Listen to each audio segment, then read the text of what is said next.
Would you like to dance with me, young lady?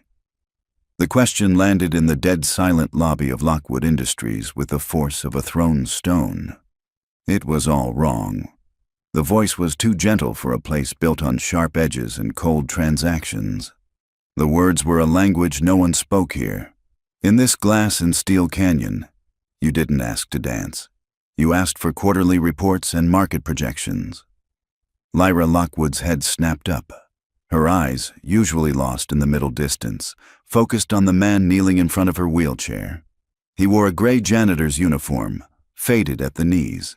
His face was kind, but tired, etched with lines that had nothing to do with age and everything to do with something sad and deep. He wasn't looking at the chair. He was looking at her. She said nothing. She couldn't. A year of silence had built a fortress around her. Her fingers, which had been picking at a loose thread on the blanket over her lap, went still. Outside, thunder rumbled, a low growl against the city's hum. Lyra flinched, her shoulders hunching. The janitor smiled, a small, knowing expression. He didn't seem to need an answer. He just stood, his movements possessing a fluid grace that seemed out of place with his drab uniform. He walked over to his janitorial cart, took hold of the broom, and turned back to face the empty center of the lobby. He held the broom like a partner, his left hand on the handle, his right on the bristles. He began to hum, a tune so faint it was barely more than a breath. Then he started to move. It wasn't cleaning, it was dancing. He waltzed with the broom, his worn boots gliding over the polished marble. 1, 2, 3, 1, 2, 3. He swept through an imaginary ballroom, his eyes closed, a phantom smile on his face. He was somewhere else entirely, in another time, with another partner. Lyra watched, her breath caught in her throat. The rumble of the storm faded. The intimidating scale of the lobby shrank. There was only the quiet man and his impossible, beautiful dance. For the first time in a year, she wasn't thinking about the accident.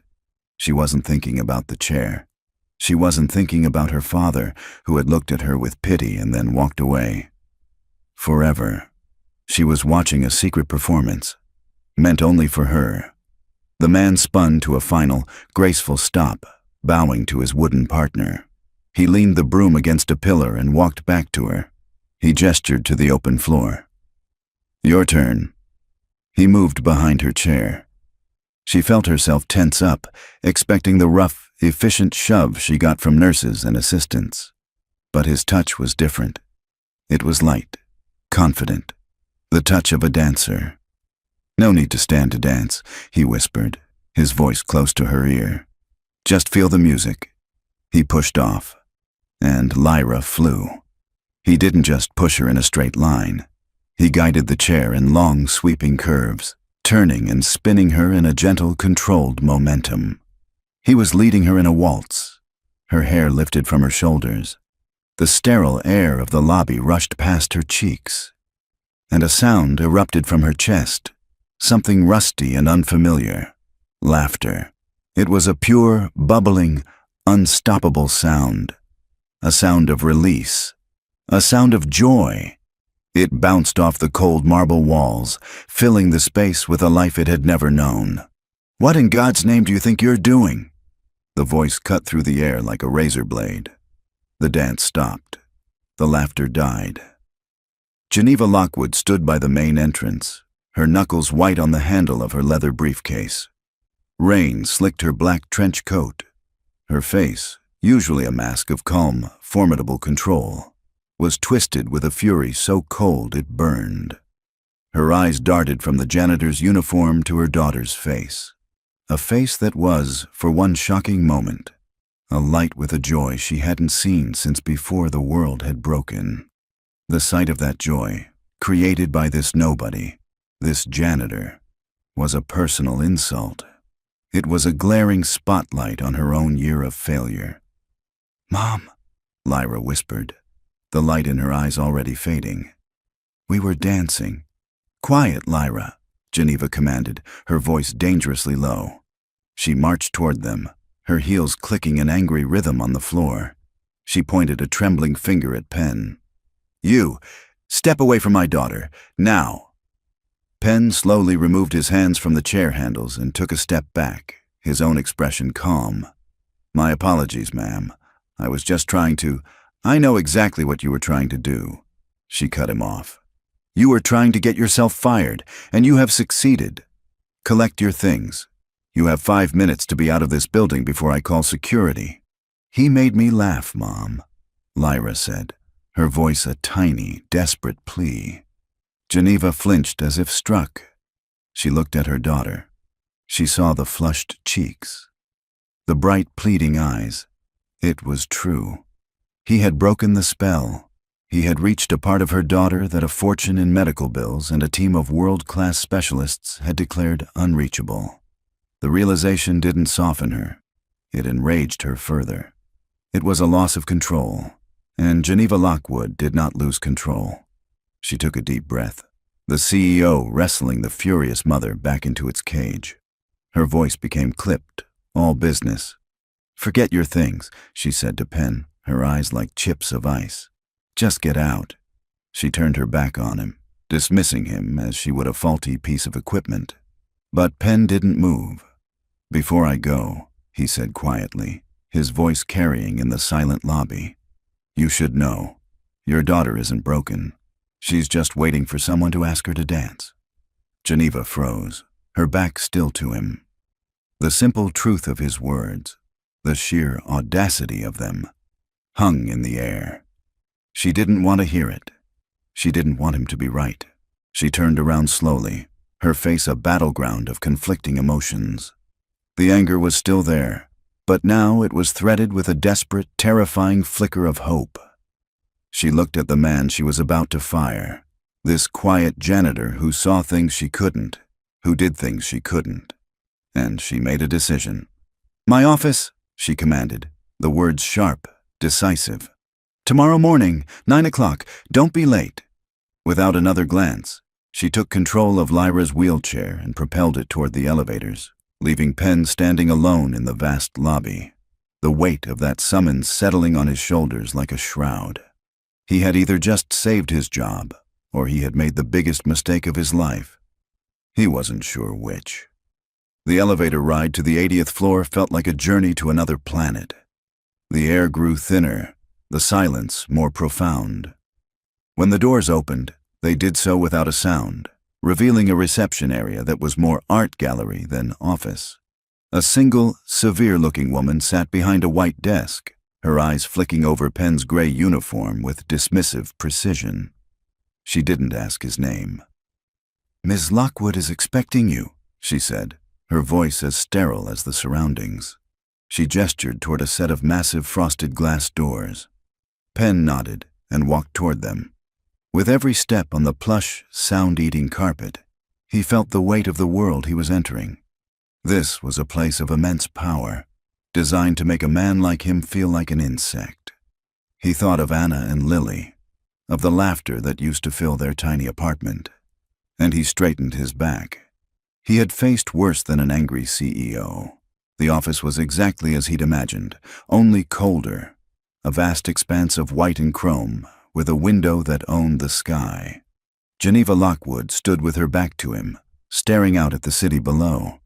She wore a sharp, dark pantsuit that was probably worth more than he made in 6 months. She let him stand there in silence for a full minute, a classic power move. Penn waited. He was good at waiting. Grief had taught him patience. "I spent last night learning about you, Mr. Holloway," she said finally, her voice calm and controlled, betraying none of the previous night's fury. She turned, a tablet held loosely in one hand.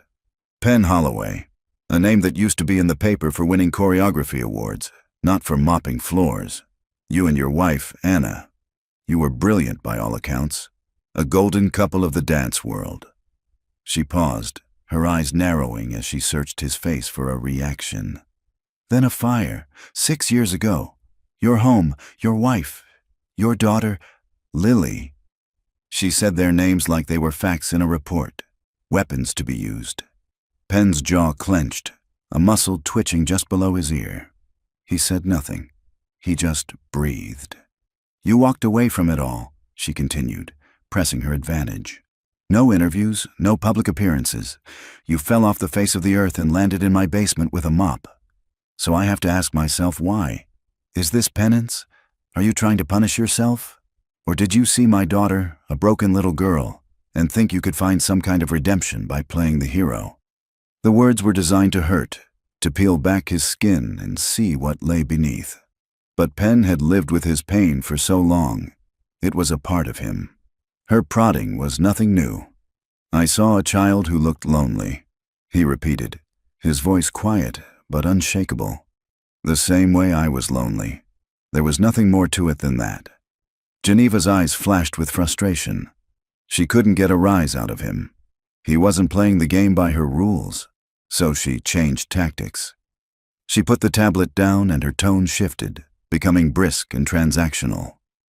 Yesterday you made my daughter laugh, she said, her voice sharp.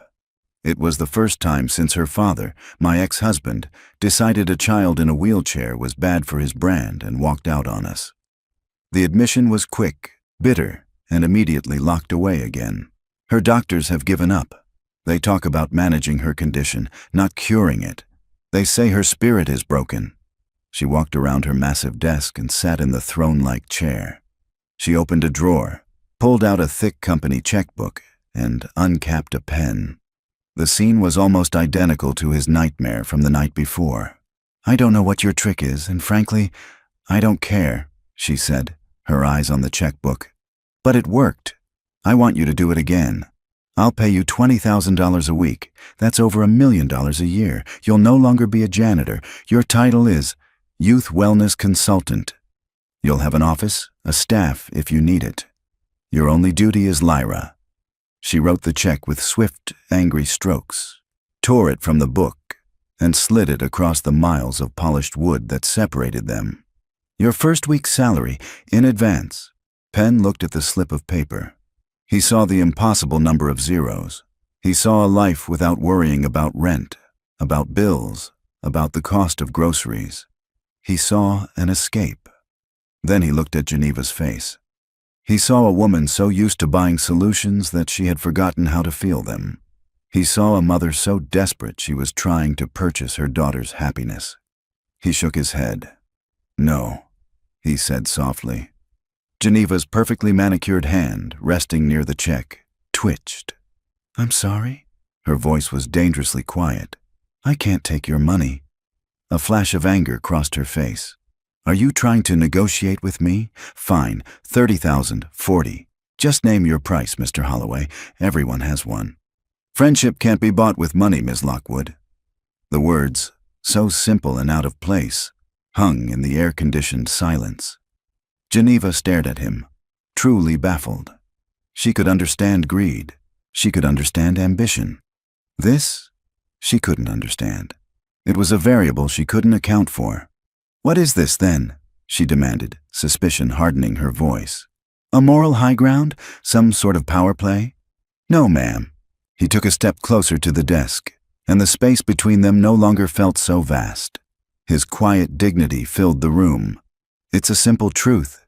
You can't hire a friend. You can't put a price on trust. He looked her straight in the eye. Your money and your doctors are all trying to fix Lyra's legs. You're paying them to fix a problem, but Lyra's not a problem. She's a person, and her heart is what needs fixing first. He drew himself up. So, I'll say it again. I won't be her consultant. I won't take your money, but I will keep my job as a janitor. And if you let me, he paused, his voice softening, I will be her friend. I will teach her how to dance, and I will do it for free. He turned to leave, the check still lying on the desk. An insult to the entire world she had built. He had his hand on the doorknob when her voice, strained and sharp, cut through the silence. Holloway. He stopped, but didn't turn around. Her physical therapy session is at 4 p.m., she said, the words clipped. In the wellness center on the 3rd floor. He waited. I expect you to be there. It was not a request. It was an order. The only way she knew how to concede. The only way she knew how to say please. Penn allowed himself a small, private smile before he opened the door and walked out, leaving the check and the powerful woman behind the desk, in a state of profound, unsettling confusion. The wellness center on the third floor smelled of good intentions and quiet failure. The air was a sharp, clean mix of disinfectant and the rubbery scent of exercise mats. It was a place of charts and machines, a room where hope was measured in millimeters of movement and usually came up short. Penn walked in at 4 o'clock on the dot. Geneva was already there, standing stiffly in a corner, her arms crossed, looking as out of place as a hawk in a canary cage. Dr. Evans, Lyra's physical therapist, was helping Lyra from her wheelchair onto a padded therapy table. She was a woman in her 50s with kind, tired eyes that had seen too much disappointment. She looked up as Penn entered, her gaze questioning. "Mr. Holloway will be observing today," Geneva stated, her tone leaving no room for argument. Dr. Evans gave a tight, professional nod, her eyes sweeping over Penn's janitor uniform with polite confusion before turning back to her patient. "All right, Lyra," she said, her voice a practiced, soothing monotone. "Let's start with our usual passive stretches. We're just going to wake up the muscles." For the next 15 minutes, Penn watched in silence. Dr. Evans was gentle. She was competent. But she was talking to Lyra's legs, not to Lyra. She moved the girl's limbs through a series of robotic motions, her voice a constant, clinical commentary. "Okay, now the hamstring stretch. Can you feel that, honey? Just try to relax into it." Lyra stared at the acoustic tiles on the ceiling. Her face was blank. Her body was limp, a doll being manipulated. On a monitor beside the table, a machine that measured nerve-to-muscle response showed a line as flat and lifeless as the room's atmosphere. This wasn't therapy. It was a ritual of defeat. Penn felt a familiar ache in his chest. He saw his own daughter, Lily, in the hospital after a bad fall, her face pale with fear. And he remembered what Anna used to say, "A body can't heal where the spirit doesn't want to live." He couldn't stay silent any longer. He cleared his throat. "Excuse me, doctor." Dr. Evans stopped, looking at him with a raised eyebrow. Geneva tensed in the corner. "May I try something?" Penn asked, his voice respectful. Dr. Evans glanced at Geneva, who gave a nearly imperceptible nod. The doctor stepped back, her arms folding across her chest, her expression a mask of deep skepticism. She was humoring the boss, nothing more. Penn walked over to the table and knelt beside it, bringing his face level with Lyra's. "Hey there, dancer," he said softly. Lyra's eyes, which had been vacant, shifted to focus on him. A tiny spark ignited in their depths. "Let's forget about this room," he whispered. "Let's pretend we're on a big sunny beach. Can you feel the warm sand?" He took her hand, his thumb gently rubbing the back of it. "Let's dip our fingers in the ocean. Let's make little waves." He hummed their waltz, and slowly, Lyra's hand began to move with his, her fingers making small, graceful arcs in the air. "That's it," he murmured.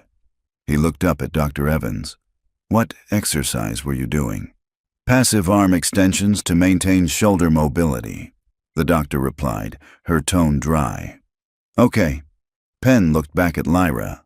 "Let's be eagles. We're soaring over a big canyon. Stretch your wings out as far as they can go. Feel the wind under them. Show me how you fly, Lyra."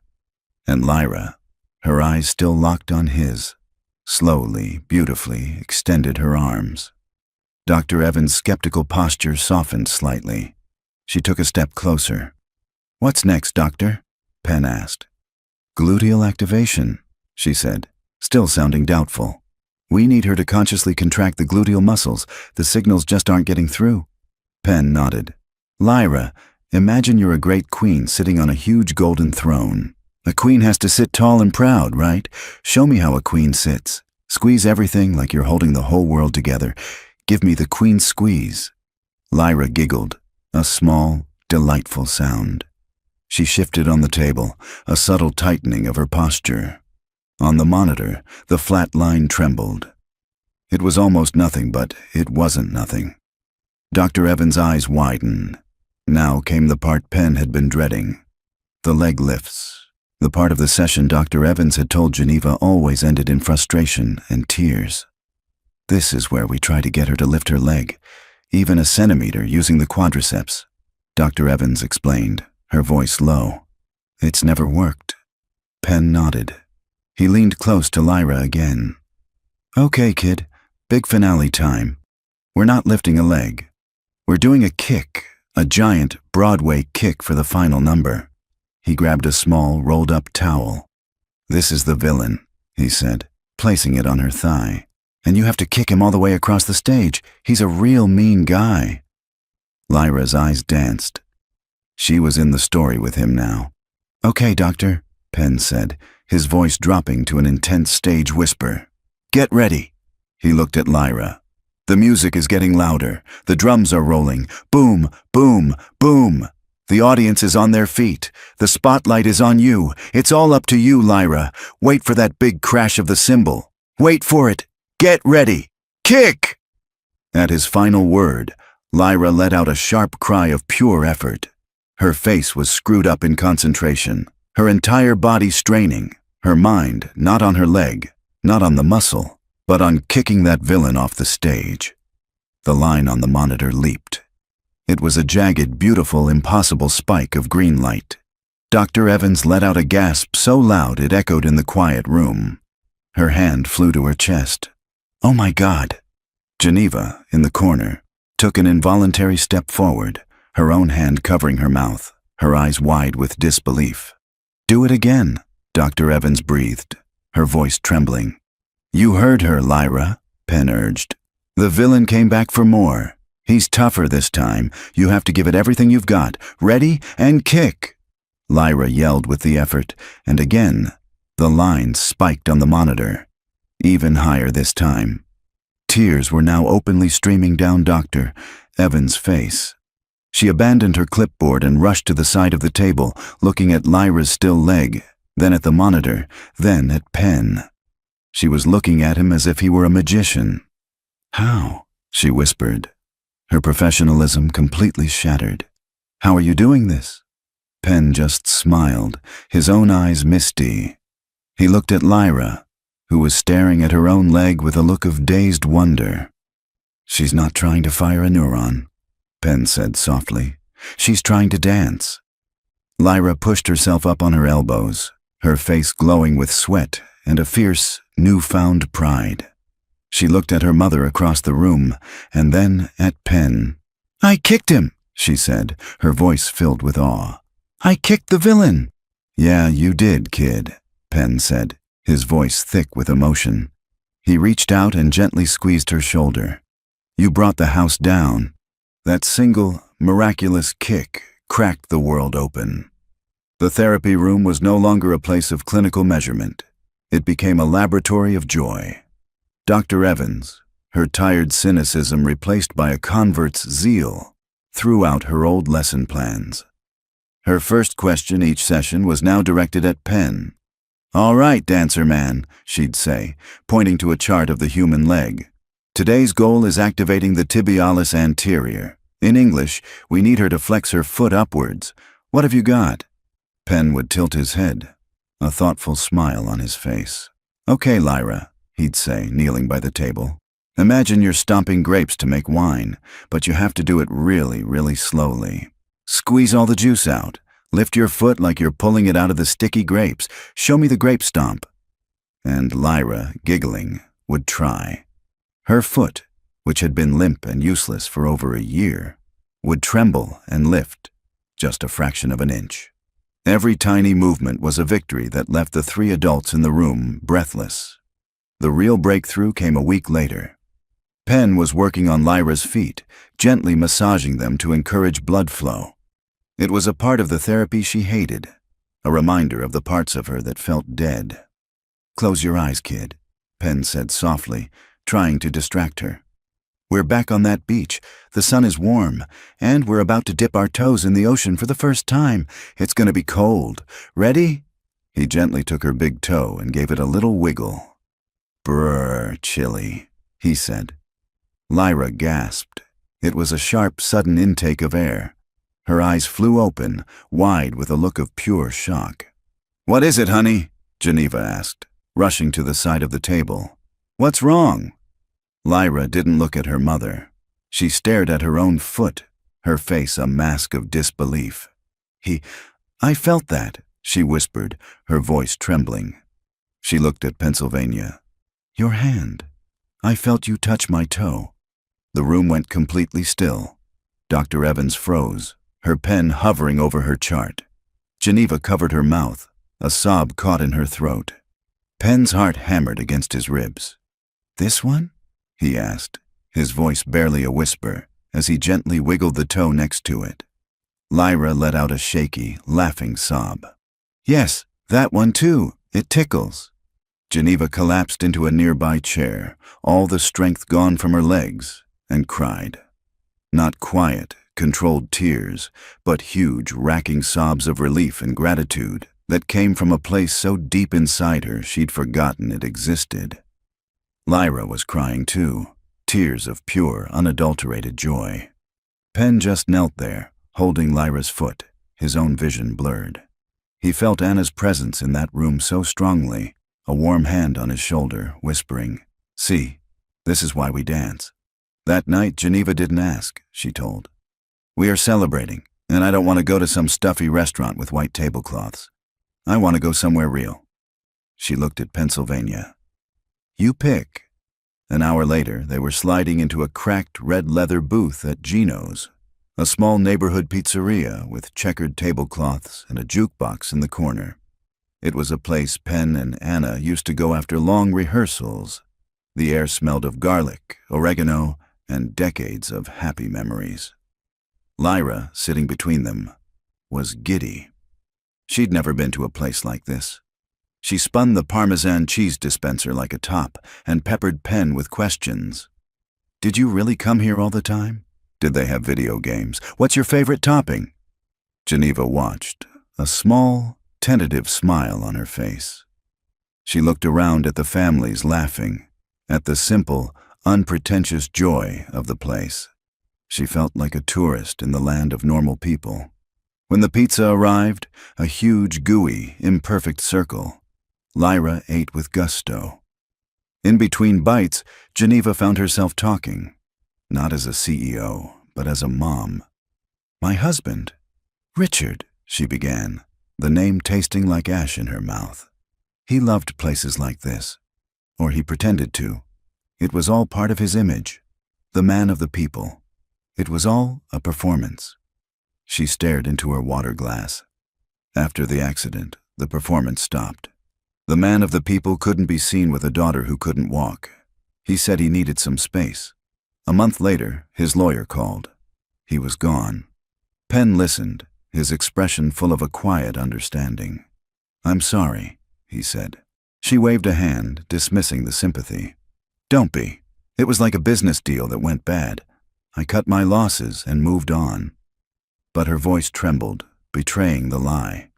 The worst part was Lyra. She kept asking when Daddy was coming home. I didn't know how to tell her that he was a coward who ran away. "So you built walls," Penn said, not as a question but as a statement. "To protect her, and to protect yourself." "I built an empire," she corrected, a flicker of the old, defensive Geneva returning. "Walls," Penn repeated gently. "I know, because I built them too." He looked at Lyra, who was now trying to see how much cheese she could stretch from her slice. "After I lost Anna and Lily, I locked myself away. I couldn't listen to music. I couldn't go to our old neighborhood. I couldn't stand to see other families laughing because it felt like they had stolen something from me." He sighed, a deep, heavy sound. "I wasn't living, Geneva. I was a ghost.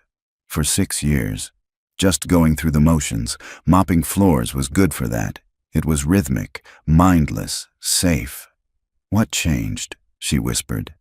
His gaze softened as he looked at Lyra. She did. I saw her in that lobby, all alone.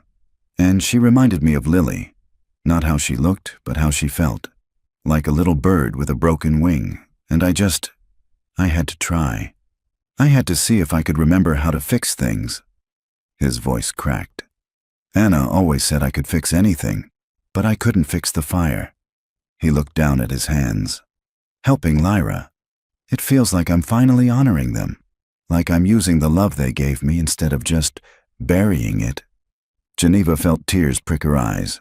She understood. The walls she had built to keep the pain out had also kept the joy out.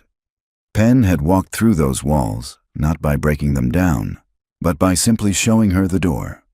She reached across the table and, this time, she didn't hesitate. She put her hand over his. His skin was rough, calloused, but warm. It was the warmest, most real thing she had felt in years. "Thank you, Penn," she said, her voice full of an emotion she couldn't name. He turned his hand over and laced his fingers with hers. "Thank you, Geneva." Miles away, in a sleek, silent office that was the polar opposite of Gino's pizzeria, Daniel Corbett leaned back in his leather chair and smiled. On his desk was a glossy black folder, delivered by a private investigator an hour earlier. He opened it. Inside were the pictures of Penn from the bar, his face a mask of grief and despair. The old police report from the shouting match. And a new addition, a grainy, long-lens photo of Penn, Geneva, and Lyra, sitting in the booth at Gino's, Geneva's hand covering Penn's. It was perfect. "Look at this," Corbett murmured to the empty room. The powerful CEO holding hands with the grieving, unstable janitor in some working-class dive. He picked up his phone and dialed his contact on the Omnicorp board. "Stephen, it's Daniel Corbett," he said, his voice smooth and confidential. "Yes, everything is going well, but something has come up regarding Geneva's leadership that I think you and the board need to be aware of. It pertains to a significant, undisclosed liability risk, and a serious question of her personal judgment. I'm sending a file over now. I think you'll find it illuminating." He hung up the phone, a triumphant gleam in his eye. He looked at the photo of the happy trio in the pizza parlor. "Checkmate, Geneva," he whispered, and took a slow, satisfying sip of his expensive scotch. The weeks that followed the night at the pizzeria were like living in a different world. The heavy cloud of grief and despair that had lingered over Lyra and her mother for so long had finally begun to part, letting in shafts of brilliant, warm sunlight. The therapy room was now their sanctuary, a place where impossible things happened on a daily basis. Lyra, fueled by her progress and Penn's relentless encouragement, attacked her therapy with the grit of a seasoned athlete. The harness that once held her entire weight now served only as a safety net. Today was the day she was going to let go. "Okay, kid," Penn said, his voice a low, steady murmur. He stood in front of her, his hands hovering but not touching. Lyra stood at the ballet bar, her own hands resting lightly on the wood. "You've done this 100 times with a harness. It's no different. The floor is still there. I am still here." Geneva stood by the door with Dr. Evans, her hands clenched so tightly her knuckles were white. She held her breath, her heart pounding in time with the soft, inspirational music playing from the speakers. "I'm scared," Lyra whispered, her eyes wide in the mirror, looking at her own trembling reflection. "Good," Penn said with a smile. "Scared means you're about to do something brave." He looked at her reflection in the mirror, his gaze meeting hers. "You ready to fly, dancer?" Lyra took a deep, shaky breath.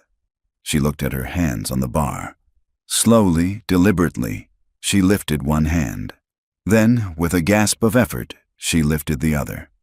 She was standing, alone, unsupported. Her legs shook like leaves in a storm, but they held. 1 second, 2, 3. A universe of time passed. A triumphant, tearful grin spread across her face before she wobbled and Penn's strong hands were there, catching her and easing her back to the safety of the bar. The room exploded. Geneva let out a cry of pure joy and rushed forward, wrapping her daughter in a fierce hug. Dr. Evans was clapping, tears running down her cheeks. "I did it!" Lyra yelled, her voice hoarse with emotion and effort. "I stood all by myself." "You were magnificent," Geneva whispered, kissing the top of her head over and over. She looked over Lyra's shoulder at Penn, her eyes shining with a love and gratitude so powerful it took his breath away. In that moment, they weren't a CEO and a janitor. They were just two parents, united in the beautiful, earth-shattering miracle of their child. Later that afternoon, the mood of celebration carried them up to the 80th floor. But for the first time, Penn didn't feel like an intruder in Geneva's office. He was an equal. They were spread out on the floor, surrounded by blueprints for the Rhythm and Light Center. Lyra, in her wheelchair, was acting as chief consultant, pointing to plans and issuing decrees. "The main studio has to be yellow," she stated firmly, "because yellow is the color of happy, and we need a disco ball." "A disco ball is non-negotiable," Penn agreed solemnly. Geneva laughed, a sound that was becoming more frequent, more natural. "Fine, one disco ball, but I'm drawing the line at a fog machine." They worked together with an easy, comfortable intimacy. They were building more than just a center. They were building a future, the three of them. The pain of their pasts hadn't vanished, but it had changed. It was no longer an anchor, but a foundation, a source of shared strength and understanding. The buzz of Geneva's phone on the desk was a harsh, unwelcome intrusion. She glanced at it, her smile fading instantly. The message was from her chief of staff. It was short and brutal. "Urgent. Corbett has called an emergency board meeting, 9 a.m. tomorrow. He's moving to have you suspended as CEO, citing your unstable leadership and high-risk personal associations as a danger to the OmniCorp merger." The sunlight in the room seemed to dim. The warmth evaporated, replaced by the familiar, icy chill of the corporate world. "Geneva?" Penn asked, seeing the color drain from her face. "What is it?" She couldn't speak. She just handed him the phone. He read the message, his own stomach twisting into a cold knot. It was happening. The outside world, with all its cruelty and calculation, was coming to tear their fragile new peace apart.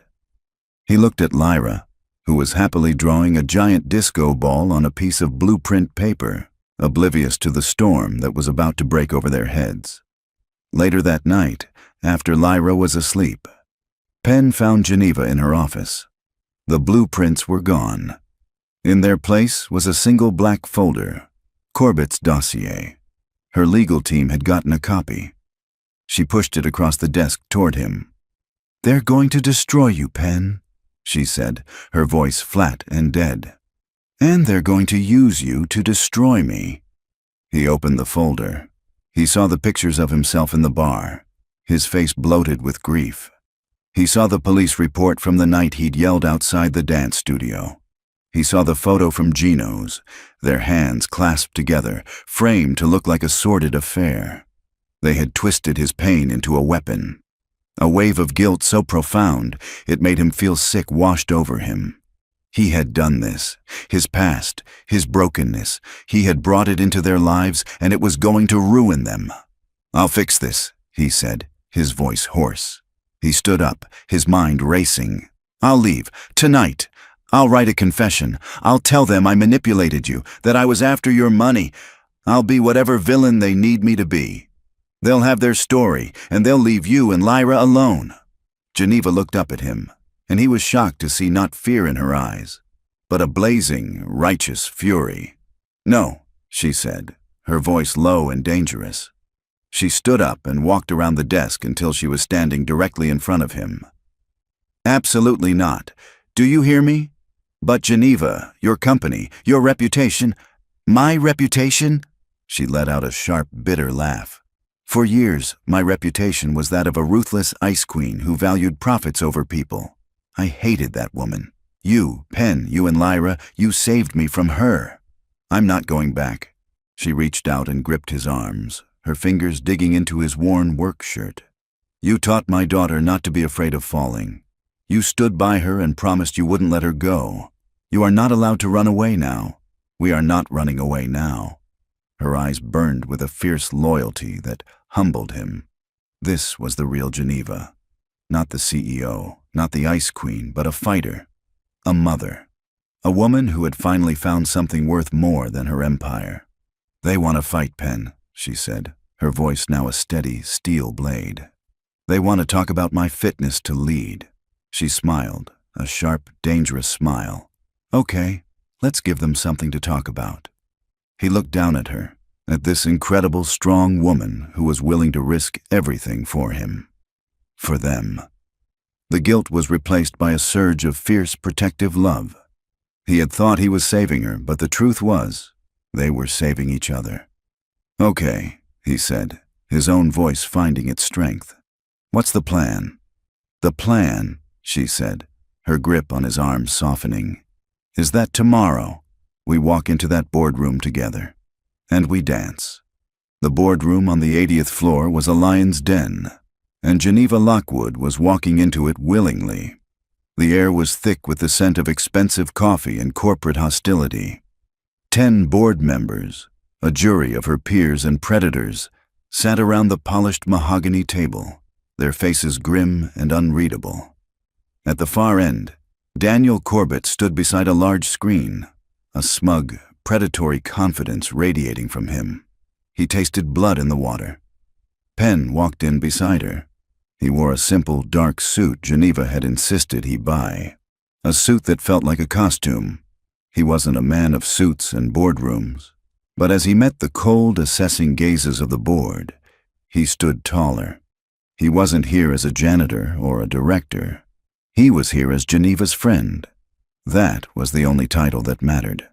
They took their seats, and Corbett began. "Thank you for coming on such short notice," he started, his voice a smooth, condescending purr.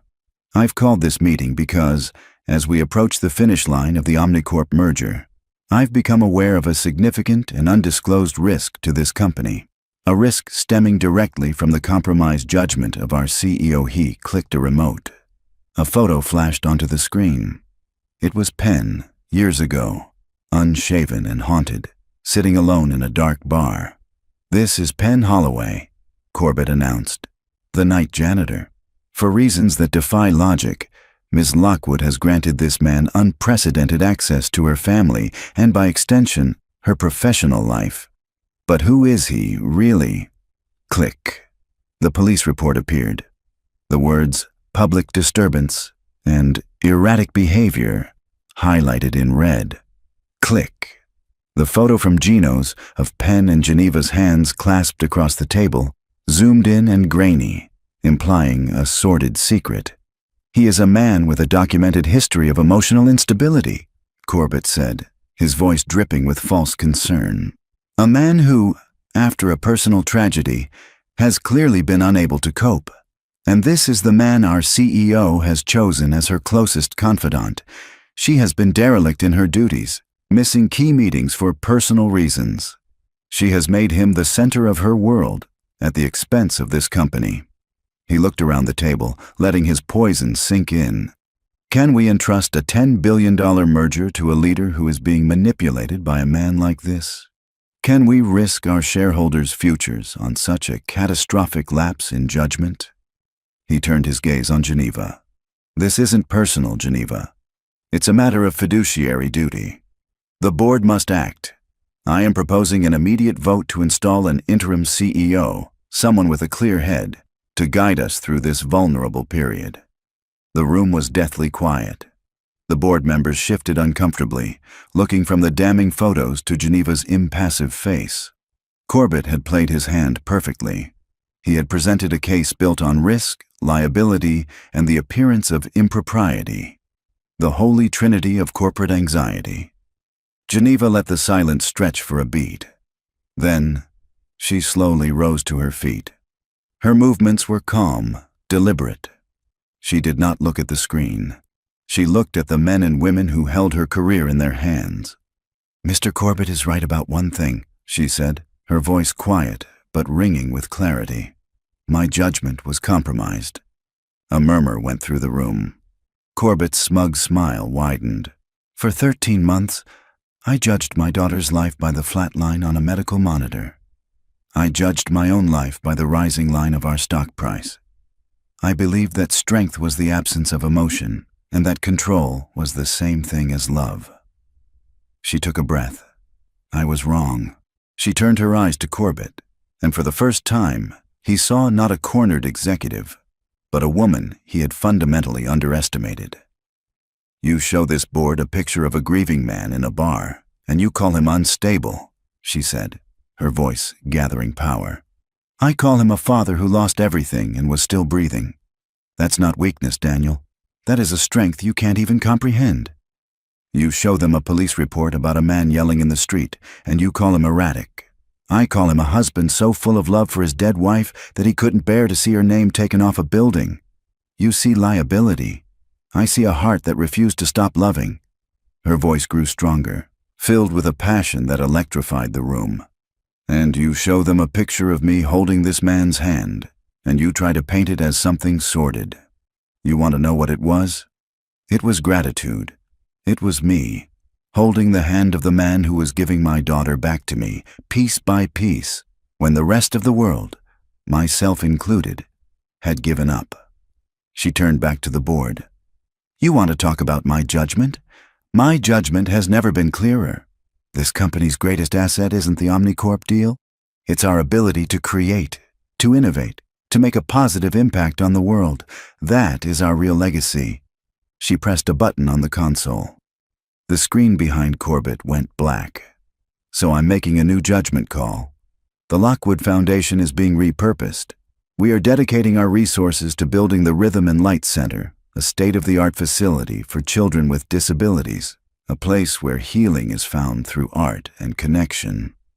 A stunned silence fell. And yes, she said, looking straight at Corbett, a defiant fire in her eyes. I am appointing Mr. Penn Holloway as its executive director. Before Corbett could sputter a response, the massive boardroom doors swung open. Every head turned. Penn stood in the doorway. He met Geneva's gaze across the room and gave a single, almost imperceptible nod. Then he stepped aside, and Lyra walked in. She wasn't in her chair. She wasn't in her braces. She was on her own 2 feet, wearing a simple yellow dress. She walked slowly, her steps deliberate, but her balance was true. Her head was held high, a small, confident smile on her face. The sound in the room was a collective, sharp intake of breath. Board members half rose from their seats, their faces a tableau of utter shock. Corbett's jaw went slack, his face draining of all color. His entire carefully crafted argument was being dismantled before his eyes by a 7-year-old girl in a yellow dress. Lyra didn't look at any of them. Her eyes were fixed on her mother. She walked the length of the long, silent room, her small shoes making a soft, steady rhythm on the carpet. She walked right up to Geneva, wrapped her arms around her waist, and hugged her tight. Geneva buried her face in her daughter's hair, a single, perfect tear rolling down her cheek. She looked up and met Penn's eyes. He was smiling, a smile that held all the love and pride in the world. She squeezed Lyra's shoulder, then stood to her full height, a queen reclaiming her throne. She faced the stunned, silent board. This, she said, her voice thick with an emotion that was no longer a weakness but her greatest strength, is my judgment. This is my leadership, and this is the real return on investment. For a moment, there was only silence.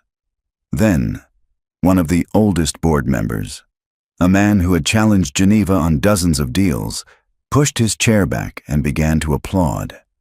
It was a slow, deliberate sound. Another director joined him, then another.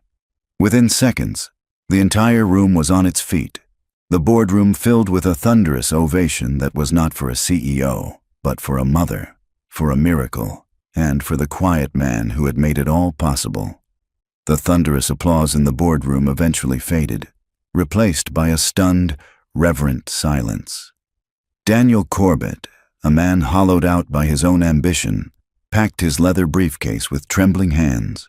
His meticulously crafted coup had been dismantled not by a corporate counterattack, but by the simple, earth-shattering truth of a little girl walking across a carpet. He didn't look at anyone. He couldn't. One of the board members he had lobbied, a woman known for her sharp tongue, leaned over as he passed and whispered, just loud enough for him to hear, "You should have aimed for the heart, Corbett. You went for the title, and you missed." Without a word, he turned and walked out of the room, his career at Lockwood Industries effectively over. One by one, the other board members approached Geneva.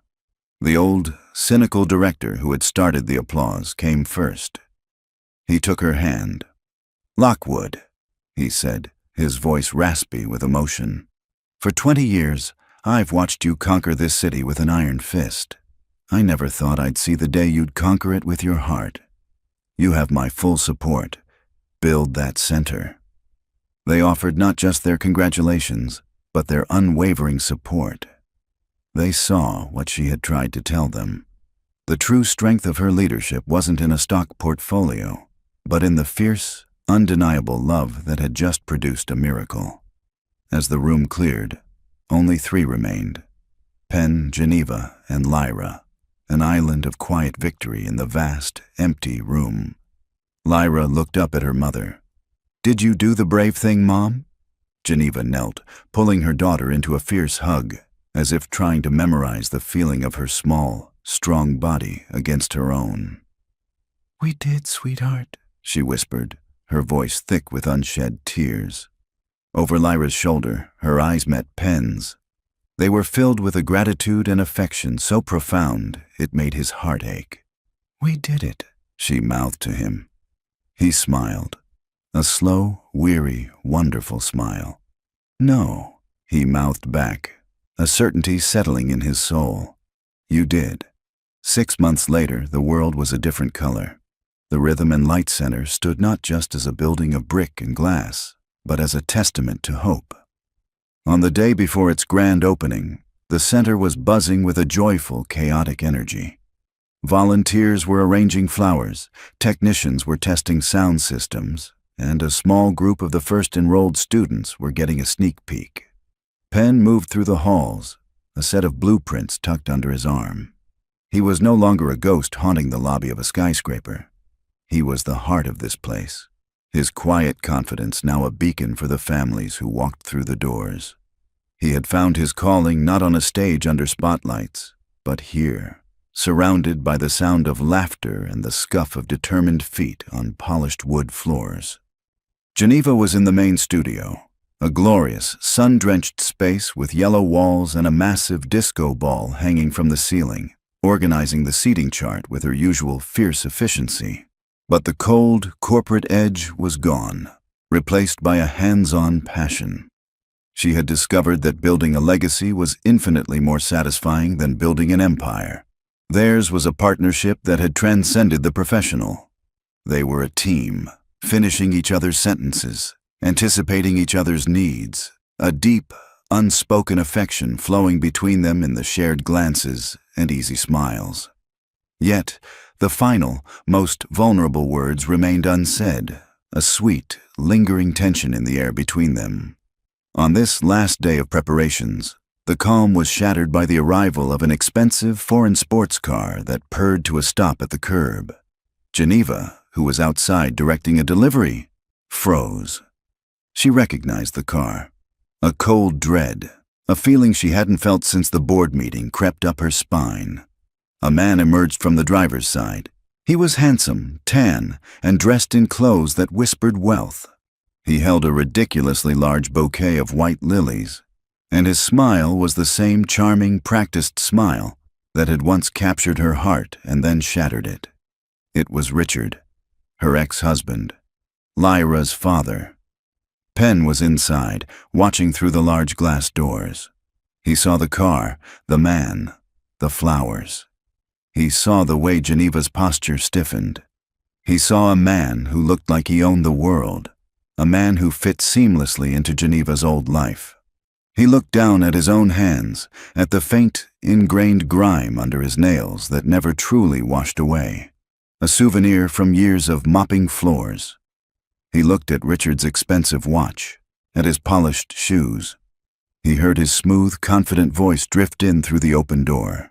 And in that instant, Penn Holloway, the celebrated director, the healer, felt a sickening lurch in his stomach. He felt like the janitor again, an imposter, a placeholder. He instinctively took a step back, melting into the shadows of the hallway, his heart a cold, heavy stone in his chest. "Geneva," Richard said, his voice smooth as polished stone. "I saw you on the news. What you've built here? It's incredible. Truly." "What are you doing here, Richard?" Geneva's voice was ice. "I came to celebrate, of course," Richard said, his smile never faltering.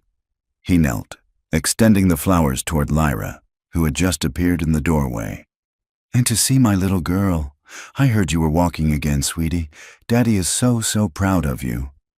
The word daddy hung in the air, a foreign coin he had no right to spend. Lyra looked at the flowers, then at her mother's stony face. She didn't move. "Why are you here?" Geneva repeated, her voice low and dangerous. Richard stood up, the charm offensive clearly failing. He switched tactics to manipulative sincerity. "Look, Geneva, I made a mistake. A terrible mistake. I was a coward, I know that, but seeing Lyra, seeing this, I want to be a part of her life again. Don't I have a right to know my own daughter? Don't you think she deserves a father?" "She has a father," Geneva said, her voice quiet and deadly. Richard's eyes narrowed. He dropped the pretense. "All right, look. My PR team thinks this is a huge opportunity. A father reunited with his miraculously healed daughter. It's a powerful story of redemption. It could do wonders for my image, especially with the new IPO. There it was. Not love, not remorse. A business transaction, an opportunity." Geneva felt a rage so pure it was clarifying. "Let me tell you a story, Richard," she began, her voice shaking with controlled fury. "About a year ago, Lyra had a fever of 104. She was delirious, crying in her sleep. Not for me, for you. She was crying for her daddy. I called you. I left 3 voicemails. I texted you that your daughter was sick and scared. I found out later you were on a yacht in Monaco. You didn't call back for a week, so don't you dare stand here on the day of her triumph and talk to me about being a father." Richard actually took a step back, shocked by her ferocity. "That's not fair." "Fair," she laughed, a bitter, sharp sound. "Fair was the janitor who knelt on a cold marble floor and asked my silent daughter to dance. Fair was the man who held her hand and told her she was a queen when she couldn't even sit up by herself. Fair was the man who taught her that falling wasn't failing. You ran from the battle, Richard. You don't get to plant a flag on the victory hill. Now get out of here before I call security." Defeated by a truth he couldn't spin, Richard thrust the bouquet of flowers into the arms of a stunned volunteer and retreated to his expensive car, speeding away from the life he had so easily discarded. Shaking with adrenaline, Geneva turned and went to find Penn. He wasn't in the main studio. She found him in one of the smaller, empty dance rooms, quietly wiping down the mirrors with a cloth, his movements rhythmic, mindless. He was hiding in his old job. "Penn," she said softly. He didn't turn. "He's her father, Geneva." "No," she said, walking up behind him. "He was a sperm donor. There's a difference." "He looks like he belongs here," Penn said, his voice hollow. "In this world, with you." He finally turned, and she saw the old, familiar grief in his eyes, the insecurity she thought they had vanquished. "I'm a janitor who got lucky, Geneva. That's all. I don't belong in your life. Not really. Not when a man like him can just walk back in. The world will always see me as the project, and you as the patron." This was his final ghost. The deepest one. The fear that he was just a temporary fix. A character in a chapter of her life that was about to end. Geneva reached out and grabbed his hands, stilling their nervous motion with the cloth. She forced him to look at her. "These hands," she said, her voice fierce. "These are the hands that held my daughter's when she was terrified. These are the hands that taught her how to be strong. His hands signed a check and walked away. Don't you ever compare yourself to him? Tears welled in her eyes, tears of love and frustration. Don't you get it yet? You didn't just teach her to walk, Pen. You taught me how to live again, how to feel. I was a ghost in a power suit, and you reminded me I had a heart. She took a shaky breath. You are not a project. You are the foundation. You are the reason we are whole. She looked him in the eye, all her walls gone, her heart laid bare. I love you, Pen. Not because you fixed my daughter, but because you healed me. He stared at her, the words washing over him, dousing the last of his fears. The door creaked open, and Lyra stood there, holding a single white lily. She walked up to Pen, her face serious. Richard brought flowers, she said, her voice clear. You brought my legs back. She held out the lily to him. I choose you. Pen took the flower, his hand trembling. He looked at Lyra, this incredible, brave little girl. He looked at Geneva, this fierce, beautiful woman who was offering him a future he thought he'd lost forever. He pulled them both into a hug, burying his face in their hair. A broken man made whole. I love you too, Geneva, he whispered. I love you both so much. The grand opening the next day was a triumph. Geneva's speech, now infused with an even deeper understanding of what family meant, moved the entire audience to tears. And when the music started, and the three of them took the center of the floor, their dance was more than a performance. It was a declaration. He lifted her hand, and in that gesture was the memory of a janitor first asking a lonely girl to dance. Geneva spun under his arm, a move not of a CEO, but of a woman surrendering to joy. And Lyra moved between them, her steps not just walking, but soaring, a bridge of pure light connecting their two worlds. It was the story of three people who had found each other in the dark and danced their way into the light. As the last notes faded and the crowd rose to its feet, Pen leaned over to Geneva, Lyra's hand held tight between them. So, he whispered, a smile playing on his lips.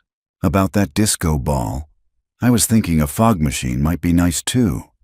Geneva laughed, a sound so full of love and joy it filled the entire center. Don't push your luck, Holloway, she whispered back, and standing on her toes, in front of everyone, she kissed him. And from the back of the room, it felt as though two other dancers, a woman and a little girl, were smiling down, their own hearts finally at peace, their light shining brighter than ever, scattered into 1,000 rainbows by the slowly turning disco ball. So, that's the end of our story. I really hope a piece of it stays with you. If there was a moment or even just a character that really hit home, I'd honestly be honored to read about it in the comments. It's just amazing to see how one story can land in so many different ways. Look, if you believe stories like this are a kind of light we need in the world, your support means everything. When you like and subscribe, you're doing more than just helping a channel grow. You're really casting a vote for stories that aren't afraid to look at what makes us human, and you're helping that light find someone who might be in the dark. Thank you for lending me your time. It means a lot. Until the next chapter, take care of yourselves and each other.